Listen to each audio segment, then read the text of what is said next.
how Dublin is very much like Winnipeg. Do you find that to be the case? Yeah. I don't know. It's my new home, so in a way, it's like my old home. I don't know. Winnipeg's food scene's pretty great, and like Dublin's food scene's pretty great. So I see how the similarities, but it's quite different. That's what keeps it exciting. Being in a different place in the world, being in Europe.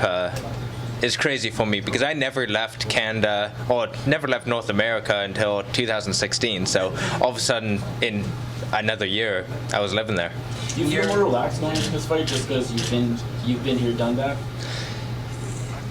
You know what? There is a sense of comfort with this fight compared to the last. You know, last time everything was new. It's still exciting for me to be in here in front of all you guys with this big bundle of mics is exciting to me. It feels very right. Yeah, it's exciting. It's similar to last time, which was a good feeling. It was nice going all fight week, just excited for every little thing I have to do. Nothing was really taking energy. It was all kind of building that fire. How much do you picture this leading into the week? Picture standing here and picture the weigh-ins. How much ahead are you looking? You know, it was probably only once I got the schedule, so last week, that I was starting to picture things because I didn't know all what I'd be doing. Last time, you know, I was one of the main features in the finale. And then it was International Fight Week, so there's going to be all that buzz. So I didn't know how this would compare. Then I saw the schedule, and it was pretty similar. So I was happy that I have these opportunities. You fought a lot this year. I mean, on The Ultimate Fighter, then in the summer, now you're fighting again. Now, how do you go about not getting burnt out, not just from a mental standpoint, but obviously physically? You know what? Yeah, I have fought a lot this year. It's feeling that way. It doesn't feel the regional scene. I mean, exactly. Getting fights before. Right? Exactly. It's nice being active. It is certainly nice being active. For me, it was after the finale fight. I decompressed for about 2 weeks at home, which was great, and that really helped kind of refuel that mental energy and that, I don't know, that spiritual energy. Being around friends, being around family is kind of, it just lights that fire in you. Then I went back to Ireland. That was exciting. Went to train, took a small break, took a small holiday, and then it was into training camp. So, you know, taking those small breaks where you can just escape everything and then be with friends and family when you can. I think that's the key, just to keep that energy high. Brad, once we used to say that there were strikers and grapplers and wrestlers. Now it's kind of more types. There's athletes and fighters and nerds. And you're kind of represent fight nerds, would you say? Yeah. You know what? I'll take that on and adjust my glasses to it. You know, it's. I think looking at the sport very analytically and looking at yourself with a critical eye is very important to me, and I think it should be. You can have a coach who will do that for you, but for me, I want to take charge on everything I do. I just don't want to be told what to do. I want to be told why I'm doing it. That way I can reflect on it, and if it's right for me, there's thousands of ways of doing things, you know, and it's finding the right way for you, I think, is important. And, you know, fortunately I found a gym in SBG and a coach in Ron Cavanaugh that's just perfectly aligned with that too, and we're both working together to kind of streamline everything for me. When you're being analytical about yourself, you start being analytical about how you're being analytical. You know what I mean? Do you start going in super deep areas of looking at why you do things the way you do things? I try not to go too meta. You know, you know, looking just being critical on yourself and being critical on your training, knowing that you're getting the best that you can.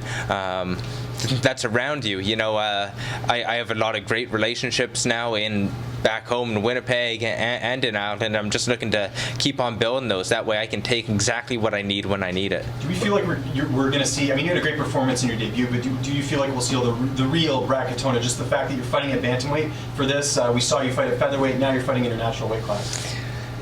You know, I think it's pretty hard for me to think I'm going to top the last performance, but in terms of all the preparation thus far, everything's been better. You know, last time my conditioning was on point, and this time we got lab tested and pushed that conditioning just that little bit more. We can squeeze that 10% more out of me, which is good to know.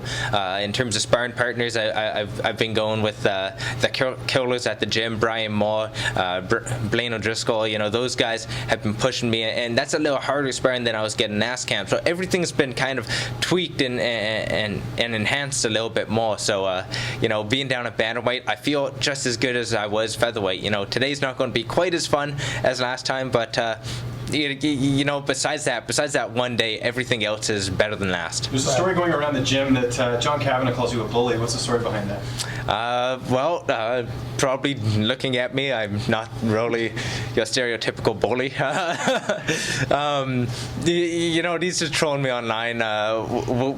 It all started doing I forget what interview it was. It was just a Facebook Live, and he threw it up there to kind of see how I'd react. And since then, any live interview I've done, he's tossed something out there. So even after you, he asked you. So you know, it's one of those where he's throwing it out there. It keeps it fun, keeps me on my toes. I never know when all of a sudden John's name's going to pop up in an interview, and I'm going to have to answer these questions. So, Brad over here. You know, I know you're always having to answer a lot of questions about your accent. Hopefully, this is the last one. I know it has to do with speech therapy when you're younger, and also people thinking maybe you spent too much time in Ireland. But what I can't remember hearing is where are your parents from? Did you pick up any of that from them? You know, my mom was born in Manitoba. She moved a lot as a young girl, so she's been in many parts of Manitoba, all around Winnipeg. My dad moved from Leicester, England to Winnipeg when he was 8 years old, I think, young at least. But he doesn't have an accent, you know, so it's not like I could even say, well, I picked it up from my dad. On his side of the family, I do have Hungarian roots, but, you know, none of that is really accent that's going to come into me. So we can try to clear it up as much as possible, but it's just a question I'm going to be answering for the rest of my career, and I'm comfortable with it. How did you feel winning at Mario Kart yesterday? That was a pretty great feeling. You know, it was getting the fight nerves all over again, got my warm-up in, and then went out there, and it was close, but we got it. How does a thinker get his mind just exactly right, the balance of fear and anxiety and excitement when you go to fight? How does a thinker do that?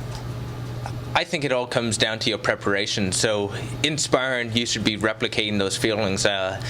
For me, it's very important to be doing actual fight simulation sparring. So it's me, my sparring partner, in a cage with a ref, 3 5-minute rounds, and it's go time. You're wearing your fight outfit, essentially. You're wearing shorts, shin pads, gloves, headgear, and you know, besides the protective equipment, everything's the same as a fight. So that kind of lets you find out if you should up-regulate the nerves, down-regulate the nerves, and exactly where that perfect balance is. So that's what I did last fight, and made me go out there and what was my UFC debut and perform to my best. This is your first cut down to bantamweight since, I believe, September of 2017.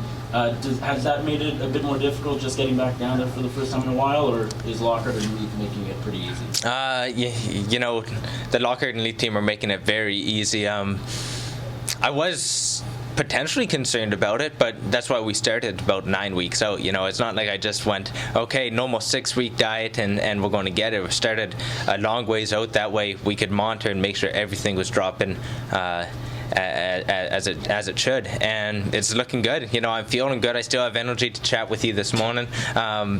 Later on tonight, probably the energy is going to start dropping, but that's just natural, and then we're going to be down to wait for a short little while, then right back up. So everything's going as planned. I feel good, and hopefully I don't look too drawn out with dry lips or anything. Brad, this is your first time fighting in Canada since last September, I think, and also your first time fighting in Toronto. What does it mean to be competing back in your home country? Oh, it's great to be here. You know what, we pushed hard for it.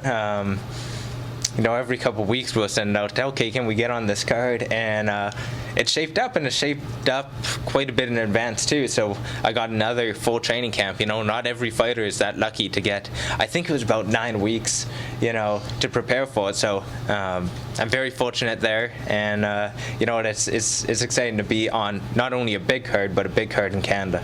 In your debut, your girlfriend wasn't able to be there because she had a fight coming up. She's a fellow fighter as well. What does it mean to have her during fight week and just maybe calming those nerves or anything else? it's great to have her fight week. To me, I like keeping fight week fun, as much fun as you can. These interviews are exciting to me. Maybe there'll come a day when it's not, but for right now, I love being here, and I don't see it changing. And in terms of having her here, that means we can go walk around, we can go to the mall, and just be normal people. I don't like obsessing about the fight all fight week. When the nerves come, you deal with them, you think about them, and then after that it's just relaxing and enjoying yourself. That's what I did last time in Vegas. This time I get to explore Toronto with my girlfriend, so it's almost like a small holiday before you fight. Thanks a lot, guys. Thanks, Brad.